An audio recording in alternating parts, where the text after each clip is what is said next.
Welcome বন্ধুরা। রাজ্য সরকারি অনুদানপ্রাপ্ত প্রতিষ্ঠান বা গ্র্যান্ট ইন এইড ইনস্টিটিউশনের কর্মী ও পেনশনভোগীদের জন্য ভালো খবর। অবশেষে 2008 থেকে 2019 সাল পর্যন্ত বকেয়া ডিএ নিয়ে জট কাটতে চলেছে। আজ 30শে মার্চ 2026 অর্থ দপ্তর থেকে একটি অত্যন্ত গুরুত্বপূর্ণ বিজ্ঞপ্তি জারি করা হয়েছে, যেখানে বকেয়া মহার্ঘ ভাতা নিয়ে একটি বড় বৈঠকের ডাক দেওয়া হয়েছে।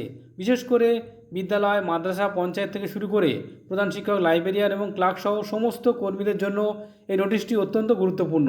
চলুন কি বলা হয়েছে এই নোটিশে দেখে নেওয়া যাক। দেখুন বন্ধুরা, আপনারা দেখতে পাচ্ছেন অর্থ দপ্তরের অডিট শাখার জারি করা মেমো নম্বর 1176F। এই নোটিশটি পাঠানো হয়েছে বিদ্যালয় শিক্ষা, উচ্চশিক্ষা, জনশিক্ষা, গ্রন্থাগার, পঞ্চায়েত, পরিবহন, নগরায়ণ এবং মাদ্রাসা দপ্তরের অতিরিক্ত মুখ্য সচিব ও প্রধান সচিবদের কাছে। বিজ্ঞপ্তিতে পরিষ্কার বলা হয়েছে, গত 12ই মার্চ একটি নির্দেশিকা দেওয়া হয়েছিল, যেখানে এপ্রিল 2008 থেকে ডিসেম্বর 2019 পর্যন্ত গ্র্যান্ট ইন এইড কর্মীদের বকেয়া ডিএ বা মহার্ঘ ভাতা এবং মহার্ঘ ত্রাণের হিসাব সংকলন করতে বলা হয়েছে। অর্থাৎ কোন মাসে কত ডিএ দেওয়া হয়েছিল এবং কতটা বকেয়া আছে তার পুঙ্খানুপুঙ্খ রিপোর্ট তৈরি করতে বলা হয়েছিল। এবার জেনে নেওয়া যাক এই হিসাব তৈরির কাজ কতদূর এগোলো।